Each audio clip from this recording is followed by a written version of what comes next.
Objective कम से कम 130 question है। आपको स्टेप बाय स्टेप से सुनना है और जितने लोगों ने प्रिपेयर नहीं किया है कर लीजिए अच्छे से। एक बार दो बार सुन लीजिए मेरा वीडियो, बाकी कुछ नहीं करना, सिर्फ सुनना है। मैं ऐसे वीडियो लाती हूँ कि सिर्फ आपको सुनना ही है, बस आपको बहुत अच्छे से याद हो जाएगा।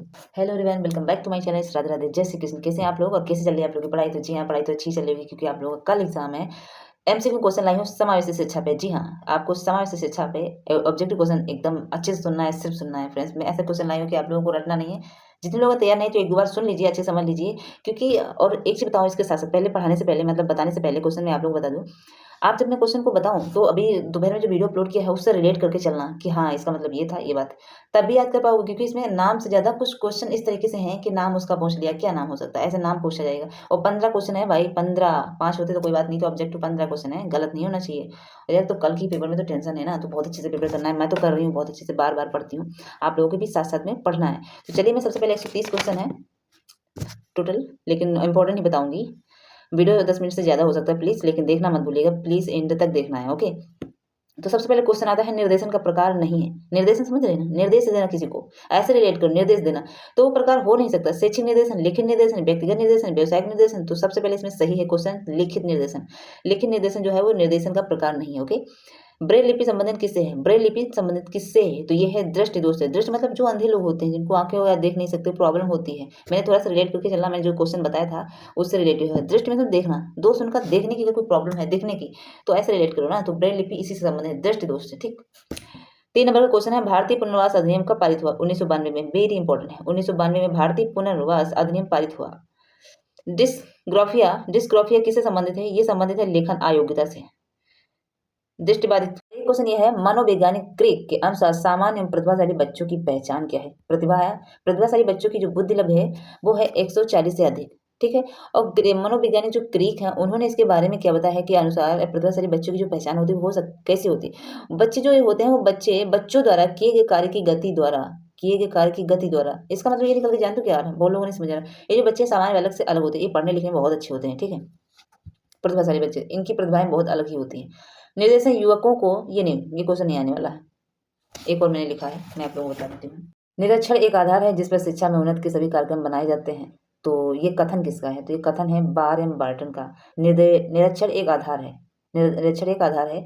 अब ऐसे याद रखो, शिक्षा में उन्नत के सभी कार्यक्रम बनाए जाने चाहिए। तो बार एंड बार्टन ने कथन बोला है कि शिक्षा में सभी कार्यक्रम उन्नत बनाए जाने चाहिए। ठीक है, तो फिलहाल ऐसे याद रखना है, बार एंड बार्टन ने, इनका ऑप्शन है, कथन है। और केंद्रीय शिक्षा एवं व्यावसायिक ब्यौरा की स्थापना, केंद्र शिक्षा एवं व्यावसायिक ब्यौरा की स्थापना किस सन में हुई? Very important. तो ये सन जो है, ये सन है 1954। ओके, भाटिया बैटरी में कुल कितने उप परीक्षण होते हैं? वेरी इंपॉर्टेंट, 5 होते हैं। भाटिया बैटरी आने की संभावना है, इस तरीके के क्वेश्चन में इंपॉर्टेंट ही बताऊंगी आप लोगों को। प्रारंभिक अवस्था में मंद बुद्धि बालक की पहचान, मैंने बोला था ये अवलोकन है। और मंद मतलब मंद बुद्धि, मंद मंद समझ रहे हैं ना, मंद मतलब इनकी 170 नहीं 70 होती है। 70 से कम होती है या ज़्यादा होती है, मुझे कंफ्यूजन थोड़ा, एक बार प्लीज़ क्लियर कर लेना। लेकिन 70 होती है, इतना मुझे याद है। ठीक है,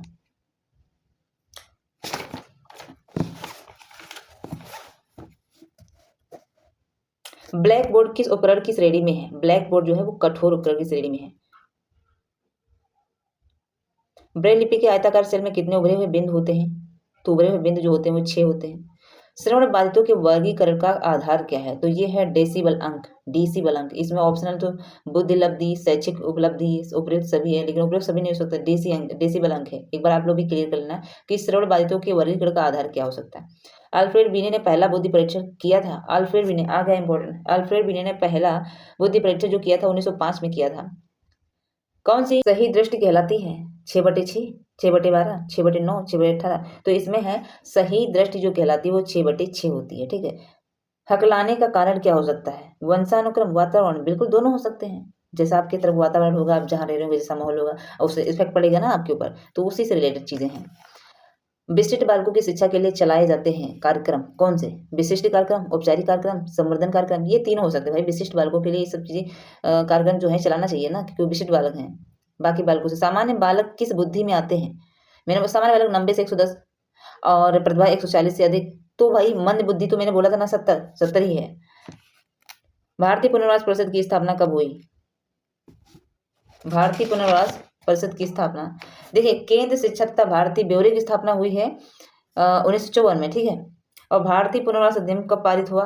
पारित हुआ 1992 में। कंफ्यूजन है, अभी मैंने बोला था भारतीय पुनर्वास अधिनियम कब पारित हुआ? 1992 में। यहाँ पे है भारतीय पुनर्वास अधिनियम की स्थापना कब हुई? 1993 में। 1993 में। ओके, कंफ्यूजन 92-93 आ सकता है। अगर ये क्वेश्चन आए तो आधे से ज्यादा सब गलत करेंगे, सच बता रही हूँ। हो सकता है मुझे भी कंफ्यूजन हो जाए। अस्थि बाधितों हेतु आरक्षण का प्रभाव, अस्थि बाधितों में आरक्षण का प्रभाव जो है 4% है। अस्थि, इनको रिलेट करके चलना। ब्रेल लिपि का विकास किया था, किसने किया था? लुईस ने किया था, लुईस।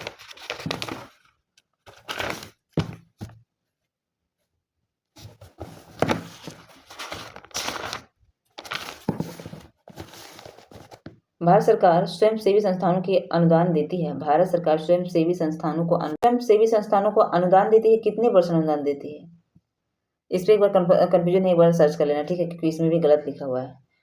समस्यात्मक बालक वही जो झूठ बोलते, चोरी करते हैं, क्लास को डिस्टर्ब करते हैं। मैंने बोला है रिलेट करके चलना। अगर थ्योरी भी आ जाए, लॉन्ग भी आ जाए, कैसे भी आ जाए, आप लिख लेना, ठीक है। बी अंदाज के अनुसार वंचित बालकों का लक्षण नहीं है। ये इंपॉर्टेंट इतना नहीं है, लेकिन मैं आप लोगों को बता दूं, इसमें उत्कृष्ट शैक्षिक उपलब्धि है लिखा है।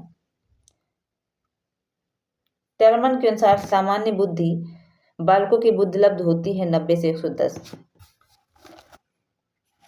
सीएटी परीक्षण जो है ये बच्चों के लिए है। और परामर्श से संबंधित उपकरण क्या हो सकते हैं? तो साक्षात्कार हैं, संचित हैं, अभिलेख हैं, आत्मकथाएं एवं परीक्षण हैं। यही सारी चीजें, इसमें ज्यादा कुछ अलग नहीं है। इम्पोर्टेंट है, आप लोगों को बताऊंगी। प्रतिभाशाली होने का संकेत है। मानसिक रूप से पिछड़े बालक की बुद्धि लब्धि कम होती है, औसत बालक से कम होती है। अपवंचित बालकों के प्रकार जो होते हैं वो आर्थिक रूप से वंचित, सामाजिक रूप से वंचित, शैक्षिक रूप से वंचित, ये भी लिख लोगे। वंचित मतलब अलग करना, वही सारी चीजें। शारीरिक रूप से अक्षम बच्चों को सामान्यता होता है। शारीरिक रूप से अक्षम बच्चों को सामान्यता होता है। ये अगला क्वेश्चन है, इसमें सही है डिस्ग्राफिया। ईसी का पूरा नाम बताइए, वेरी इंपॉर्टेंट। ईसी का मतलब है विशिष्ट बच्चों के शिक्षा केंद्र। विशिष्ट बच्चों के शिक्षा केंद्र। मनोविज्ञान केंद्र के प्रमुख कार्य हैं, वो कौन सा? प्रशिक्षण है, निर्देशन है, शोध है, ये मनोविज्ञान के प्रमुख कार्य है। वाणी बाधित बालकों का संबंध जो है वो भाषा बाधित से है, श्रवण से है, आदिगम से है, तो तीनों से है। अगला क्वेश्चन है, भारत का कौशल होता है, भारत का कौशल जो होता है वो किससे होता है? पढ़ना लिखना बोलना सभी से होता है। एक चीज बता दूं आप लोगों को, ये जो समय से शिक्षा है, आप लोगों ने बाल विकास तो पढ़ी होगी फर्स्ट सेमेस्टर में। देखा जाए सारी चीजें उसी से मिलती हैं। बिल्कुल बालकों पे मंद बुद्धि, बुद्धि लब्धि सूत्र, इसमें मानसिक बटे वास्तविक आयु है, उसमें बुद्धि लब्धि का था कौन सा भूल गई सूत्र जो था, याद करें ना, मुझे याद नहीं आ रहा। 50 से 69 बुद्धि लब्धि वाले बालक को किस श्रेणी में रखा गया? तो दुर्बल बुद्धि में रखा गया। प्रतिभाशाली होते हैं क्या? वातावरणीय अप्रेरणा और मनोसामाजिक कलाकार। मनोविज्ञान शाला इलाहाबाद की स्थापना किसके द्वारा की गई? मनोविज्ञान शाला इलाहाबाद की स्थापना जो है वो आचार्य नरेंद्र देव समिति द्वारा की गई। 85 से कम बुद्धि लब्ध होती है पिछड़े बालकों की। पिछड़े बालक शिक्षा में वंचित ने पहला बुद्धि परीक्षण कब किया? तो 1905 में किया। स्टैनफोर्ड बिने स्किल का विकास किस देश में किया? अमेरिका में किया। राष्ट्रीय शिक्षा नीति का उदय हुआ मानवीकरण से। अगला प्रश्न है, अच्छी निर्देशन सेवा जो होती है वह बाल केंद्रित है। अगला प्रश्न है, परामर्श के मुख्य उद्देश्य आत्मस्वीकृत, आत्मज्ञान, सामाजिक सामंजस्य, ये सभी है। मंडली मनोविज्ञान केंद्र जो है उत्तर प्रदेश में कुल संख्या है। मंडली मनोविज्ञान केंद्र जो है ये उत्तर प्रदेश में कुल संख्या कितनी है? तो ये 10 है। निरीक्षण के प्रकार कितने हैं? तो निरीक्षण के प्रकार 3 हैं। ये प्रकार 2-3 पूछ लेते, 2-3 में कंफ्यूजन हो जाती है। गैर सरकारी संगठन जो अभावग्रस्त बालकों के लिए योजना बनाते हैं, इन्हें कहते हैं, क्या कहते हैं? एनजीओ कहते हैं। गैर सरकारी संगठन अभावग्रस्त बच्चों के लिए जो योजना बनाते हैं इनको एनजीओ कहते हैं। परामर्श की प्रक्रिया के मुख्य अंग जो है वो कौन से है? परामर्शदाता, अबोधी, परामर्श के लक्ष्य। सामान्य बच्चे जो है वो है 90 से 110। किसने विशिष्ट आवश्यकता वाले बच्चों को दुर्लभ गुणों वाला बच्चा बताया है? हैबिट ने। आंशिक शारीरिक रूप से अक्षम बच्चों को विभाजित किया जाता है 4 वर्गों में। आंशिक दृष्टि बाधित वाले बच्चे पढ़ सकते हैं उत्तल लेंस की सहायता से। श्रवण दोष से ग्रसित बच्चों में दोष हो सकता है, क्या हो सकता है? कान के अंदर, कान के बाहर, तीनों चीजें वही हैं। श्रवण दोष मतलब जो सुन कम पाते हैं उनके लिए है। परामर्श का अभिप्राय क्या है? जो दो व्यक्तियों का संपर्क जिसमें एक व्यक्ति को किसी प्रकार की सहायता दी जा सके, ये कथन दिया है कार्ल रोजर्स ने। अब इसमें एक छोटा सा क्वेश्चन बन सकता है कि जो दो व्यक्तियों का संपर्क जिसमें एक व्यक्ति को ही किसी प्रकार की सहायता दी जा सकती हो, तो ये कथन किसका है? ये किसने कहा? तो कार्ल रोजर्स ने कहा।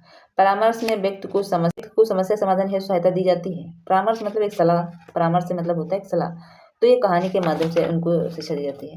विद्यालय में दास अवरोध की समस्या को रोकने में प्रमुख रूप से सहायक हैं, वो है निर्देश एवं परामर्श दोनों। और पूर्ण अथवा गहन श्रवण बाधित बच्चों को सुनने का डेसिबल स्तर कितना होता है? वेरी इंपॉर्टेंट, यह है 90 से 100 डेसिबल। विशिष्ट आवश्यकता वाले बच्चों को भागों में बांटा जाता है। किस भागों में? 4 भागों में बांटा जाता है। टीएटी के द्वारा परीक्षण किया जाता है। टीएटी क्या है? तो ये व्यक्तित्व द्वारा परीक्षण किया जाता है टीएटी द्वारा। धीमी गति से सीखने वाले बच्चों की समस्या जो है वो है श्रवण प्रत्यक्षीकरण की समस्या। अस्थिबाधित का कारण क्या हो सकता है? तो ये है जन्मजात बीमारी, दुर्घटना। अस्थिबाधित जो जन्म से सारी चीजें उत्पन्न होती हैं। मंद बाधित बच्चे का डेसिबल 55 से 69 होता है। सामान्य बच्चों का आईक्यू जो है वो है 90 से 100। मैंने सामान्य के बारे में ही बताया था, 90 से 100। 90 से 100 या 110 हो सकता है, ठीक है। इसमें 100 लिखा है तो मैंने बता दिया। 90 से 100 110 देखिए तो आप टिक कर सकते हैं। अब आता है बहुत वेरी इंपॉर्टेंट, विशिष्ट ऐसा व्यक्ति जिसकी शारीरिक, मानसिक, बुद्धि, इंद्रियां, मांसपेशियां की जो क्षमताएं हैं अनोखी हैं। यह कथन किसने कहा? वेरी इंपॉर्टेंट, हैवेट एंड फोर्नेस ने किया। हैवेट एंड फोर्नेस ने इसका कथन है, ठीक है। परामर्श का उद्देश्य आत्म परिचय या आत्मबोध। यह कथन किसका है? Ruth and Stang. Ruth Stang, थोड़ा नाम अटपटा है, पढ़ लेना। जितना मैं बता रही हूँ एक बार लिखते जाना। स्वास्थ्य निर्देशन संबंधित है, जो स्वास्थ्य सुरक्षा से समस्यात्मक बच्चों की पहचान की जाती है निरीक्षण विधि के द्वारा, संस्कार द्वारा, मनोवैज्ञानिक परीक्षण द्वारा। इन्हीं सब चीज़ों से उनकी बच्चे जो समस्यात्मक बालक होते हैं उनकी बुद्धि को पहचाना जाता है, कितना वो सोच सकते हैं, कितना वो पढ़ सकते हैं, कितना। समस्यात्मक बच्चों की पहचान की जा सकती है निरीक्षण विधि द्वारा, संस्कार द्वारा, उपरोक्त सभी द्वारा या मनोवैज्ञानिक द्वारा। तो ये सभी हैं, क्योंकि समस्यात्मक बालक जो समस्यात्मक मतलब वही जो बाधित डिस्टर्ब करना, उनकी पहचान कैसे की जा सकती है? हर तरीके से उनका परीक्षण करके, टेस्ट करके। सामूहिक परीक्षा होता क्या है? तो सामूहिक परीक्षा जो है वो शाब्दिक अशाब्दिक दोनों तरीके से होता है। परीक्षा मतलब परीक्षण करना, आपका जो चेक करना, आपको परीक्षण मतलब परीक्षण का मतलब होता है कि जांचना। सामुदायिक का अर्थ कितने शब्दों से मिलकर बना है? तो वह है 2 शब्दों से। मंडली मनोविज्ञान केंद्र कहाँ स्थित है? ये मंडली आ गया। मनोविज्ञान से संबंधित काफी कौन 2-3 मैंने बता चुकी हूँ, क्वेश्चनों वाली चीजें हैं, और सॉरी कंफ्यूजन वाली चीजें हैं, तो इनको अच्छे से ध्यान देना, ठीक है। मंडली मनोविज्ञान केंद्र कहाँ स्थित है? ये स्थित है कानपुर, आगरा, लखनऊ। तो इसमें तीनों है, पता नहीं, मुझे लगता है एक बार चेक कर लेना कि मंडली मनोविज्ञान केंद्र कहाँ स्थित है, ठीक है। फिर कमेंट कर देना। विकलांग शिक्षा के मुख्य आधार क्या है? शारीरिक विकलांगता, मानसिक आवेग, यही सारी चीजें। सांकेतिक भाषा किसके लिए प्रयुक्त होती है? श्रवण बाधित के लिए। सांकेतिक मतलब समझते संकेत देना। ये भाषा किसके लिए प्रयुक्त होती है? भाई अब अगर कोई श्रवण सुन कम सकता है तो उसको संकेत ही तो करेंगे, ऐसे इशारों से। शिक्षा प्रक्रिया में अनुकूलन की आवश्यकता नहीं होती है, तो ये प्रतिभाशाली बालकों के लिए है। पुनर्वास प्रशिक्षण एवं शोध राष्ट्रीय संस्थान कहाँ स्थित है? तो ये स्थित है उड़ीसा में। ये इंपॉर्टेंट क्वेश्चन आ सकता है। पुनर्वास परीक्षण एवं शोध राष्ट्रीय संस्थान कहाँ स्थित है? उड़ीसा में। अस्थिबाधिता के कारण क्या होता है? जन्मजात बीमारी, दुर्घटना, तीनों है। दृष्टिहीन बालक का ज्ञान प्राप्त कर सकते हैं वो श्रवण द्वारा, स्पर्श द्वारा, मतलब सुन सकते हैं, स्पर्श मतलब टच करके छू सकते हैं। अब 2 क्वेश्चन वैसे लगभग हो चुके हैं। एक क्वेश्चन है लुई ब्रेल का जन्म कब हुआ? 1809 में। Very important. समावेशी बालक समूह में बनते हैं, विस्मांगी बनते हैं। समावेशी बालक जो है वो समूह में बनाते हैं, तो क्या बनाते हैं? विस्मांगी बनाते हैं। बुद्धि लब्धि का सूत्र याद रख लेना, मानसिक आयु बट्टे वास्तविक आयु, ठीक है। तो डाइट का पूरा नाम पता है? District institute of education and training, मतलब जिला शिक्षा एवं प्रशिक्षण संस्थान। इसका डाइट का पूरा नाम है जिला शिक्षा एवं प्रशिक्षण संस्थान। सृजनात्मक के मुख्य तत्व क्या हैं? ये थ्योरी पे आ जाएंगे, थ्योरी बताएंगे अगले वीडियो में, ओके। तो फिलहाल ये ऑब्जेक्टिव इतने क्वेश्चन इतने ही हैं। आप लोग 1-2 बार सुन लीजिए अच्छे से। आप लोग लिखना बिल्कुल भी नहीं है, जो क्वेश्चन डाउट लगे कमेंट करो प्लीज़, और लाइक एंड सब्सक्राइब जरूर करो प्लीज़।